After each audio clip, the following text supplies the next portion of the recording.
Oh, hello. So, just continuing on with my little, um, I just forgot what I was talking about. Just my little time at Meijer and the 2 years I made it. Sorry, I'm just over here doing some work. But yeah. So anyway, so we all know my first store was really a hot mess. Kind of got talked about that. Just toxicity. People constantly bashing store director, whether it was all levels of leadership. So that was like the beginning, which I should have already known that was probably not a good sign. Um, but anyway, so then making it to my new store, which I signed up for to just to build, go to third shift, which only gave me say it was like 40-cent raise or something. I mean, it was decent, but it's whatever. Considering I had just gotten a raise, I think, a few months prior. So it put me at a decent amount. But anyway, so yeah, I get to the new store, go, and my boss, my old boss, I love him. Me and him just don't see eye to eye, and even one of my dearest friends who I love, we don't always, but me and her really bonded, and she's like a sister to me now. So, and like I said, I care deeply for that other individual as well. But that man never really went through anything. So when you really talked about, things that you experienced, it was hard for them to understand it. And I think a lot of people have that mentality like, oh, you're a man, you just ride through it and get through it. Well, first off, I did. I've been to a war zone, been beat down, molested. I'm HIV positive. I've been a drunk, been a crackhead. I've overcome everything my way. So when people make those comments to me, I get really annoyed because just because I'm a man doesn't mean that I can't vent or talk about something that bothers me. So, and if you have that ideology, I mean, that's cool. You can have that. But I assure you that I can throw down. Maybe not right now because I'm fat and tired. I walked up some steps the other day. But anyways, back to what I was saying, excuse me. I'm always so yeah, it's just really frustrating. Like you don't feel comfortable talking to people because they don't understand. So anyway, so then just keep going on because there's issues everywhere. I mean, I could show you all pictures, emails I sent communicating to the whole team, the whole leadership team. Oh, excuse me, about how disgusting the break rooms were, bathrooms, everything all the time. Us having to get shopping carts. I mean, there's a million things I brought up. I'm a very good communicator. I did learn that from the military. So, but it's just so funny to me. And then a lot of people make it out that I'm crazy or I'm just overly dramatic. And perhaps I am. But I do feel if there's a company you work for that makes billions of dollars a year, then you should have the resources to your job. And you should also have leaders that are open and receptive to someone. I didn't just fly off the hinge at first. I never know. Maybe towards the end, because I was just sick of repeating myself. But at the beginning, I would say, hey, guys, this is kind of like not how we should be doing this. The break room's really trashy. As leaders, we need to be making sure we check this. And third shift shouldn't have to clean it up all the time. And I'd say stuff like that. It was professional at the beginning, but towards the end, I just got really tired of it. I mean, I had a store director and line leader said, we don't go back there. Don't care. I don't care. Don't care. You may have a bidet at home. I may wipe my ass with toilet paper. Who cares? Just because you don't do something a certain way, or you don't go back there and see it, doesn't mean you're not responsible for it, or isn't part of like a daily routine that people do. So it just used to just irritate the heck out of me. So keep going on with that. So then they did take away the line leader position, which a lot of people made. A lot of people went to third shift because it was an easy way. Because a lot of people did not want to do overnight; they didn't, and they know that you could get stuck on it for a year or two, which I was okay with to an extent. But once they took that away, I don't know what it was. Maybe if I don't have a goal to stay focused on, maybe it just impacts my mentality a little bit more. I just got really depressed. I just felt like I picked this position to try to move up because a lot of people didn't want to do it. And I thought that was a great way to do it. Other people had done it. So I was like, oh, cool, then you get on it. Then they take away, and I understand budgeting, and all these companies are struggling to an extent. But at the same time, I feel like if they cut corners in other areas, they wouldn't have to cut labor quite the way they do. But what do I know?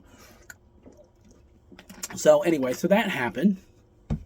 And then there was no raise for that, for us to, they took away a line leader from us. So it was just me and another team lead doing the work. So that was really hard because 2 nights a week we were by ourselves. So if anything happened, there was nights I didn't have anyone. I had to unload the produce truck. So if something happened while I was unloading the produce truck, which would take 30 minutes or an hour, depending on how bad it was, to unload, that would took me away from that. I was trying to make sure everyone was trained on the high-low and doing all those things. And, it was a lot. Not that I couldn't do it, and I did do it pretty well, I feel like. But it's just crazy to me that a business would expect that of you. It was very poorly planned. Poorly, yeah, well, that, and then poorly executed, really. So, I mean, you go through all these things at a job, and it's not saying that you can't do it, and I don't even really care in the long run, like on the grand scheme of things. The biggest thing was, because guys, I've been to war zone, man. Even though it was with the dental unit, I started getting helicopters fly all over stupid Iraq and inventory dental equipment. At any moment, any of us could have been shot down. You never know. Go into some areas that could potentially be hostile. Don't know. So, anyways, I feel like sometimes when you say stuff like that, people get, well, you weren't in combat. Don't care. Still a veteran. Still went overseas. I still could have got shot up and blown the hell up. But anyway, so, so I've been able to take a lot of things. But the problem here was that no one was receptive to it. You just hear people bashing people behind their back. And I think I said in my previous videos, I'm guilty of that too. I've never once said that I'm completely innocent in this. There are things that I could have done better, and I know that.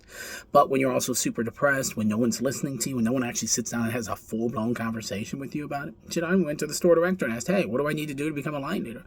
Says, just your attention. And I'm like, well, I do have ADHD, and it's hard for me sometimes. But I said, that's a valid concern. I said, was there anything else? Nothing. And then I hear line leaders and all these other people say, oh, well, you did email the market director and he wasn't happy with that and he made a comment. Well, first off, then why wasn't this discussed to my face? That is so, and I'm sorry, I did the little clap.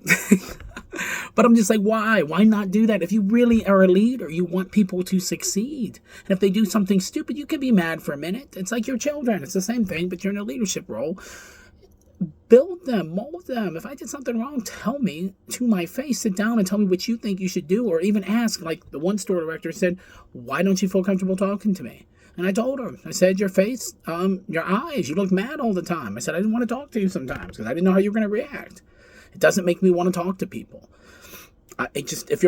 If there's certain ways that you are all the time, I'm not going to want to talk to you. And I get so tired of people saying, well, no, I don't have to be uncomfortable at work all the time. No, I don't. Your leaders should be responsible enough and trained well enough to understand when they're a little out of line. Every once in a while, we all slip up. We can do something and maybe not see it. But when it's every day, oh, please, just miss me with that stuff. I understand it. I get where people are coming from. Sometimes they'll argue and say, well, that's a job. And I did leave. I made it 2 years and I was gone. I couldn't do it anymore. So it was really crazy, just some of the things, like just having to go through. I just couldn't believe that people would act like that, man. And then you see people with near as much experience getting promoted, and it's not to say they don't do a good job or that they didn't even deserve it. It's not even necessarily that. But it's the fact that, you get looked over for other things, and I didn't feel bad, even by my own boss in some ways. And maybe he did. Maybe there's a lot of things I don't even know behind the scenes that now he would tell me. I don't know. But regardless of that, if anyone ever wanted to take me on, believe me, I got tons of pictures and tons of emails where I communicated effectively on my thought process and on actual valid concerns. I'm sure there was even some OSHA violations that could have got, fined. People just walk right by them like they're not something serious. I don't understand it. A lot of people really have that mentality, shut up and go home, go do your job. But the thing is, you can do that all day long, but these businesses have been doing this for years. So, and some of these, I don't think it's necessarily business. There's people in there that don't want their bonuses taken away. And if you spend money, it takes away from your bottom line. So let's be realistic. I don't think it's always the business. I mean, when I say these things about Meijer, I don't think it's all Meijer. Meijer has the money. They'll spend the money on some of this stuff because they want their stores to be clean and organized, which is why I find it atrocious and kind of disgusting that so many leaders they're not proactive about it. It just kind of bothers me. I think the image when you come into the store, your bathrooms, cart corrals, all that stuff's pretty important. You want to keep it clean. People don't like to shop in dirty stores. So it's just kind of crazy. And that was kind of just part of that. This video is already 9 minutes. So I'm heading off here for now. I will keep going on in a little bit more. Mine will not be as long as that one had like 50 parts. So. And it's not that serious. At least for me. That situation was different, though.